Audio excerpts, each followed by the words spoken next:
أعوذ بالله من الشيطان الرجيم من همزه ونفخه ونفثه بسم الله الرحمن الرحيم إن الذين آمنوا وعملوا الصالحات كانت لهم جنات الفردوس نزلا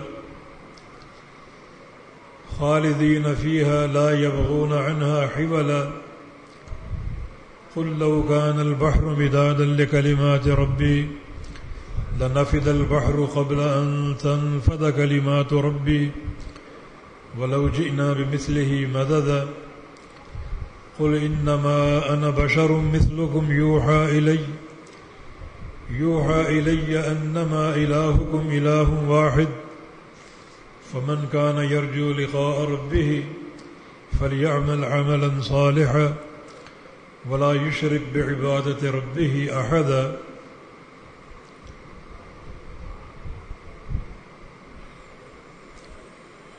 آج کے خطبہ جمعہ میں بہت سی مناسبات ہیں. یہ سال نو کا پہلا جمعہ ہے اور ہمارا اسلامی نیا سال محرم کے مہینے سے شروع ہوتا ہے.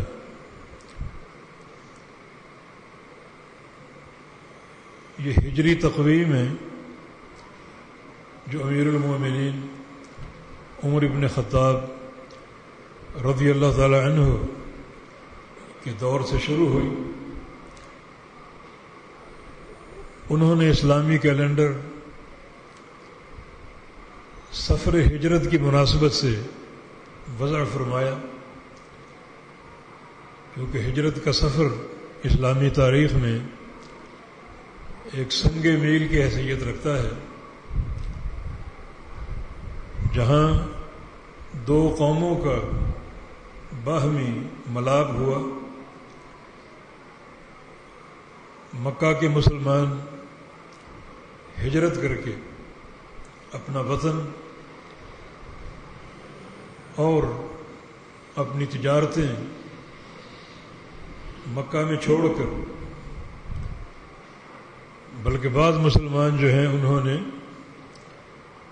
خونی رشتے تک توڑ دیے اور مدینہ منورہ پہنچ گئے. یوں ہجرت کر کے اپنے امتحان میں کامیاب ہو گئے اور پھر مدینہ کے انصار نے نصرت کا حق ادا کیا. ان آنے والوں کے لیے گھروں کے دروازے کھول دیے. اخوت اور محبت کی بڑی لازوال مثالیں ہیں، اور اس طرح جب دو قوموں کا باہمی ملاپ ہوا اور ایک قوت حاصل ہوئی تو اللہ رب العزت نے جہاد فرض کر دیا، اور پھر اس جہاد کے ذریعے صحابہ کرام نے بڑی فتوحات حاصل کی، اور تھوڑے ہی عرصے میں مکہ بھی فتح ہو گیا. یہ فتح کی ایک عظیم مثال ہے. اور پھر دیکھتے ہی دیکھتے اسلام پھیلتا گیا اور خلفاء راشدین کے دور میں بڑی فتوحات حاصل ہوئی.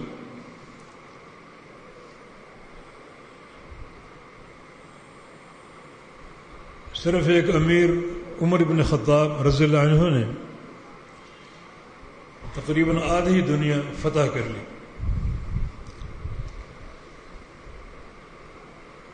جس دن اسلام قبول کیا، اور اسلام قبول بھی اس طرح کیا کہ یہ اللہ کے پیارے پیغمبر کے مراد تھے. سارے صحابہ مرید تھے اور ایک امیر عمر بن خطاب رضی اللہ عنہ مراد رسول تھے. ایک بار آپ نے پوری رات دعا کی تھی کہ اللہ یا تو خطاب کا بیٹا عمر دے دے یا ہشام کا بیٹا عمر دے دے۔ اللہ تعالیٰ نے یہ دعا قبول کر لی اور عمر ابن خطاب آپ کو عطا فرما دیا۔ کان اسلامہ جہارا وہجرتہ جہارا، جن کا اسلام قبول کرنا بھی کھلے عام تھا۔ اسلام قبول کر لیا، نماز کا وقت ہوا، رسول اللہ صلی اللہ علیہ وسلم اور صحابہ کرام نماز کی ادائیگی کے لیے دار ارقم جانے لگے تو امیر عمر نے پوچھا کہ بیت اللہ میں کیوں نہیں؟ میں کہ عمر تمہاری قوم روکتی ہے، ظلم کرتی ہے۔ فوراً نیام سے تلوار نکال لی اور دار الندوہ میں جہاں مشرکین بیٹھے ہوئے تھے اپنی تلوار نکال کے دلکارا کہ آج کے بعد ہم بیت اللہ میں نماز ادا کریں گے، اور اگر کسی نے اپنے بچوں کو یتیم کرنا ہے یا بیوی کو بیوہ یا ماں باپ کو بے سہارا چھوڑنا ہے تو وہ عمر کی تلوار کے سامنے آ جائے۔ اسلام قبول کرنا بھی اعلانیہ تھا اور ہجرت کرنا بھی اعلانیہ تھا۔ جس دن اسلام قبول کیا اس دن مشرکین مکہ نے کہا تھا کہ الیوم انتصف منا المسلمون، کہ آج مسلمانوں نے ہماری آدھی طاقت چھین لی۔ اکیلے عمر کے اسلام قبول کرنے سے گویا آدھا مکہ ہمارے ہاتھ سے نکل گیا۔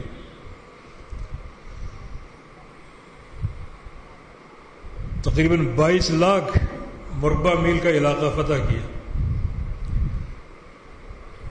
اور بعض مغربی معاصرین کا قول ہے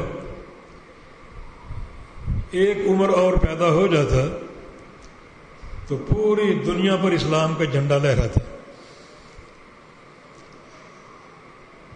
رسول اللہ صلی اللہ علیہ وسلم نے فرمایا تھا ان اللہ جعل الحق علی لسان عمر وقلبہ، اللہ رب العزت نے عمر کے دل پر اور زبان پر حق لکھ دیا ہے۔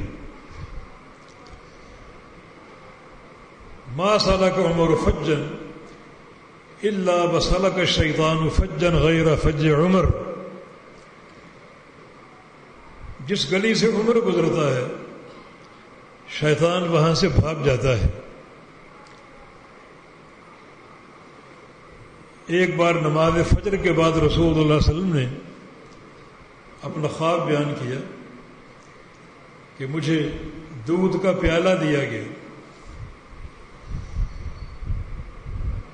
اور پینے کو کہا گیا خواب میں نے وہ پیا اور خوب سیراب ہو گئی، حتیٰ کہ سیرابی میری انگلیوں سے ٹپک رہی تھی، مگر دودھ بچ گیا۔ میرے سامنے بہت سے میرے ساتھی بیٹھے ہوئے تھے، میں نے وہ بچا ہوا دودھ عمر ابن خطاب کو دے دیا۔ انہوں نے وہیں سے منہ لگا کر پیا جہاں سے میں نے منہ لگا کر پیا تھا۔ صحابہ نے پوچھا فما اولتہ ہو یا رسول اللہ، یا رسول اللہ اس کی آپ نے تعبیر کیا کی؟ فرمایا کہ اولت العلم یا اولت الدین، دو طرح کے الفاظ ہیں کہ اس خواب میں دودھ سے مراد علم ہے یا دین ہے۔ گویا میرے علم کی وراثت اور علم نشر کرنے کی حقیقی جانشینی عمر ابن خطاب کو سونپی جائے گی۔ اور اس حدیث سے بعض محدثین نے یہ استنباط بھی کیا ہے کہ جو بھی علماء ہیں اور دین کے طلباء ہیں، خاص طور پہ حدیث کے طالب، وہ در حقیقت اسی پیالے سے دودھ پی رہے ہیں جس سے پیارے پیغمبر نے پیا، اپنے ہونٹوں کو اسی مقام پر لگا کر جہاں اللہ کے پیارے پیغمبر کے ہونٹ تھے۔ اور یہ ایک ہی حدیث علم کے طلباء کے لیے بہت بڑی بشارت اور سعادت ہے۔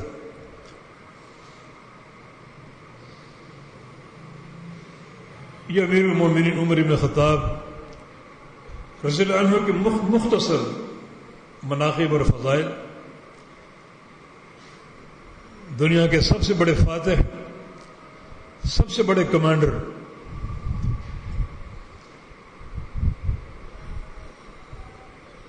لیکن اتنا ہی زیادہ تواضع اور انکساری کا پیکر تھے۔ ایک بار تشریف فرما تھے مسجد نبوی میں،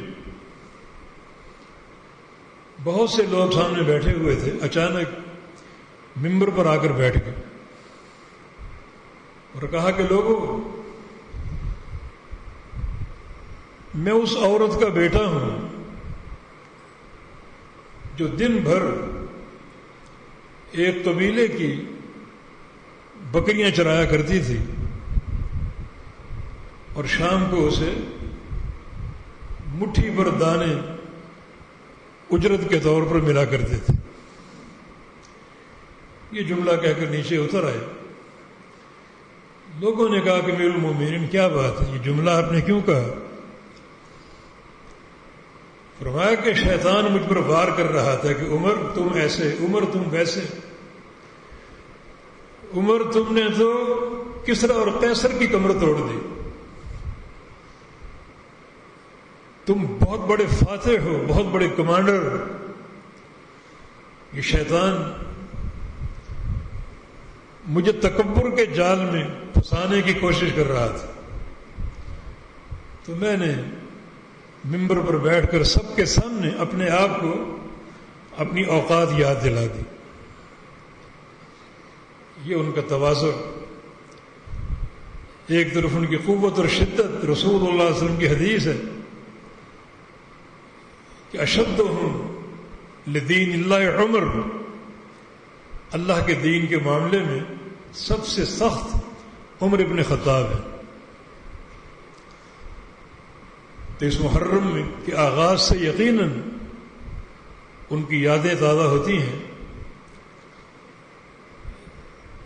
کہ ہمارا یہ ہجری جو تقویم ہے، ہجرت کے سفر سے، ہجرت کی مناسبت سے اس کیلنڈر کا آغاز کیا گیا،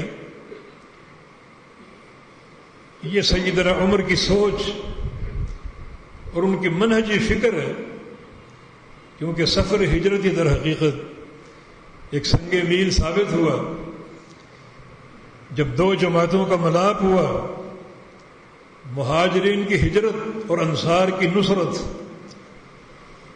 اور پھر علاقوں کے علاقے فتح ہو گئے، مسلمان چھا گئے۔ تو اسی عظیم منہجی موڑ کی یاد میں یہ ہماری تقویم ہے۔ محرم کا مہینہ اس لحاظ سے بھی امیر المومنین کی یاد آتی ہے کہ یکم محرم کو ان کو شہید کیا گیا، ایک مجوسی غلام ابو لؤلؤ جس نے عین نماز کی حالت میں آپ پر وار کیا، اور آپ نے جام شہادت نوش کیا، اور آپ کو شہادت کی ڈگری خود رسول اللہ صلی اللہ علیہ وسلم نے دی تھی۔ ایک بار جنگ میدان احد میں، احد پہاڑ پر آپ چڑھے ہوئے تھے، ابوبکر صدیق آپ کے ساتھ تھے، عمر بن خطاب آپ کے ساتھ تھے، عثمان غنی آپ کے ساتھ تھے۔ اچانک پہاڑ میں ارتعاش پیدا ہوا، احد پہاڑ ہم سے محبت کرتے۔ نبی علیہ السلام کی حدیث ہے کہ ھذا احد یحبنا ونحبہ، یہ احد پہاڑ ہم سے محبت کرتا ہے اور ہم اس پہاڑ سے محبت کرتے ہیں۔ اس محبت کی کوئی تعویل نہیں، یہ محبت اپنے ظاہری معنی میں ہے. وہ پہاڑ ایک جماد ہے، پتھر ہے، اور پتھروں کے اندر محبت کرنے کی صلاحیت نہیں ہوتی، مگر اللہ رب العزت ہر شے پر قادر ہے. اس نے احد پہاڑ میں یہ صلاحیت پیدا کی ہے کہ وہ مسلمانوں سے محبت کرے. بلکہ یہ محبت احد پہاڑ کی جانوروں کے اندر بھی موجود تھی. اللہ کے حبیب صلی اللہ علیہ وسلم جب کسی لمبے سفر پہ جاتے، واپس مدینہ لوٹتے، تو آپ کی نظریں پہلے احد پہاڑ کو تلاش کرتی، اور آپ کی اونٹنی قصوہ جو ہی احد پہاڑ کو دیکھتی اس کی رفتار تیز ہو جاتی، اور تھوڑی دیر وہ احد پہاڑ کے دامن میں آ کر ٹھہرتی. جانوروں کے اندر بھی اس پہاڑ کی محبت تھی. احد پہاڑ یہ جماد پتھر کا بنا ہوا، فرمایا یہ ہم سے محبت کرتا ہے. چنانچہ یہ چاروں شخصیتیں جب احد پہاڑ پر چڑھی تو اس میں حرکت پیدا ہوئی، ہلنے لگا. ہو سکتا ہے یہ حرکت شدت محبت کی بنا پر ہو کہ آج مجھ پر یہ عظیم شخصیتیں چڑھی ہوئی ہیں. اللہ کا پیارا رسول ابوبکر صدیق، عمر بن خطاب، عثمان بن عفان فرد محبت میں جھوم اٹھا تو رسول اللہ صلی اللہ علیہ وسلم اپنی ایڑھی پہاڑ پہ ماری اور فرمایا کہ اسکن احد فإنما علیک نبی وصدیق وشہیدان. احد تھم جاؤ، پرسکون ہو جاؤ، تجھ بھی اللہ کا نبی کھڑا ہے، تجھ بھی امت کا صدیق کھڑا ہے، اور تجھ پر دو شہید کھڑے ہیں. ایک شہید امیر عمر بن خطاب اور دوسرے شہید امیر عثمان غنی رضی اللہ عنہ. تو آپ کو شہادت کی سند آپ کی زندگی میں اللہ کے پیغمبر نے عطا فرما دی تھی. نماز کی حالت میں آپ پر یہ وار ہوا، اور یہ بڑی قابل قدر موت ہے. اذا اراد اللہ بِالدِّنِ خیرا استعملہ.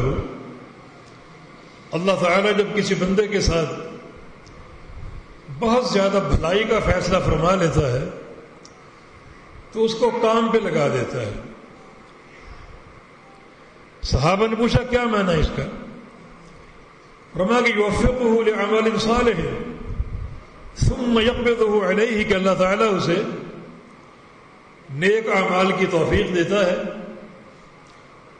اور وہ نیک اعمال کرتا جاتا ہے حتیٰ کہ وہ نیکی کرتے کرتے اپنے رب سے جا ملتا ہے اور دنیا کو چھوڑ دیتا ہے. امیر عمر کی یہ موت شہادت کی موت ہے. اللہ کے پیارے پیغمبر کی نص موجود ہے، اور پھر نماز کی امامت کرتے کرتے شہید ہوئے. یحشر الناس علی ما ماتوا علیہ، صحیح مسلم کی حدیث ہے کہ لوگ قیامت کے دن وہی کام کرتے کرتے اٹھیں گے جو کام کرتے کرتے مرے ہوں گے. نیکی کرتے کرتے مرے تو قیامت کے دن وہی نیکی کرتے کرتے اٹھیں گے، اور گناہ کرتے کرتے مر گئے تو قیامت کے دن وہی گناہ کرتے کرتے اٹھیں گے، اور قیامت تک اسی نیکی میں رہیں گے، نیکی میں شمار ہوں. جیسے نبی علیہ السلام کے دور میں ایک حاجی عرفہ کے میدان میں حج کرتے کرتے سواری سے گر گیا اور اس کی روح پرواز کر گئی، تو آپ نے فرمایا تھا کہ کفنوہ فی ثوبیہ، اس کے لیے کفن کا انتظام نہ کرو، اس کی جو احرام کی چادریں ہیں انہی کو کفن بنا دو. ولا تخمروا راسہ، اس کا سر نہ ڈھانپنا، حاجی کا سر ننگا ہوتا ہے. ولا تحنطوہ، خوشبو نہ لگانا. فإنه يأتي يوم القيامة ملبيا، یہ شخص قیامت کے دن تلبیہ پڑھتا ہوا اٹھے گا. دنیا نفسی نفسی پکار رہی ہوگی اور یہ لبیک اللہم لبیک پکار رہا ہوگا. تو اس کو حالت احرام میں رہنے دو، مانا قیامت تک یہ حج کرتا ہوا شمار ہو. تو جس نیک عمل پر امیر عمر کی موت آئی، جو اللہ تعالیٰ کی ایک دین ہے اور بہت بڑی سعادت ہے، موت تو سب کو آنی، تو یقیناً یہ ان کے لیے موجب خیر و برکت ہے کہ ایک نیکی کرتے کرتے فوت ہوئے، اسی نیکی میں قیامت تک لکھے جائیں گے، اور وہی نیکی قیامت کے دن کرتے ہوئے اٹھیں گے۔ یہ امیر عمر ابن خطاب رضی اللہ عنہ، ان کے مختصر مناقب اور ان کی شہادت کا مختصر سا قصہ